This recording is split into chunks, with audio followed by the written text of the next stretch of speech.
অনেকেই গতকালকে আপনাদের কার্যক্রম স্থগিত রেখেছেন, বিভিন্ন রাস্তায় কম ছিলেন, কিন্তু আমরা দেখেছি বিভিন্ন সাধারণ মানুষের ভিডিওতে কালকে প্রকাশ পেয়েছে।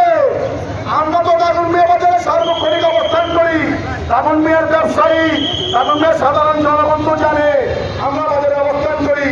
কালকে Daganbhuiyan Godaria road, Daganbhuiyan Iqbal Memorial college road থেকে বন্দুক, অ্যাসিড, দেশীয় অস্ত্রশস্ত্র দিয়ে কোন সন্ত্রাসী বাহিনী দাগনভূঞাতে আমাদের উপর আক্রমণ করেছে। সেলফ ডিফেন্সের দায়িত্ব সকলের রয়েছে, আমার উপর আক্রমণ হয়েছে, আমি কি তা প্রতিহত করবো না?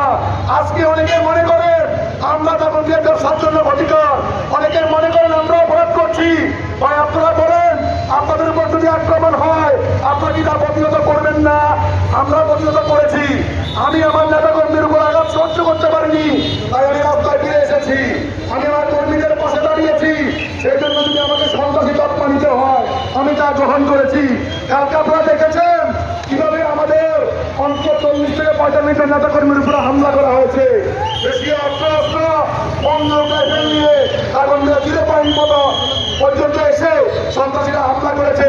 যখন আমরা ছাত্রবন্ধু বলে দাওয়া করেছি তারা পালিয়েছে। আমরা শুধু একটা কথা বলবো, দাগনভূঞার অধিক ইতিহাস রয়েছে। একটা সময় এখানে একটা বাহিনী ছিল, সে বাহিনীর নাম শুনলে দাগনভূঞা সাঁতার বন্ধ হয়ে যেত। আজকে সে বাহিনী আওয়ামী লীগ চলে যাওয়ার পরে তার নেতাদেরকে নিয়ে মাস্ক পরা, হেলমেট পরা লোকদেরকে নিয়ে আমাদের উপর আক্রমণ করে ওনারা পূর্বের সেই ইতিহাস দাগনভূঞা সৃষ্টি করতে চাচ্ছেন। তারা চাচ্ছেন পূর্বের সেই বাহিনীকে এস্টাবলিশ করতে। দাগনভূঞা ছাত্র জনতা, সাধারণ মানুষ, ব্যবসায়ী এবং আইন শৃঙ্খলা বাহিনী তা কখনো হতে দেয়নি, আগামীতে হতে দিবে না ইনশাল্লাহ।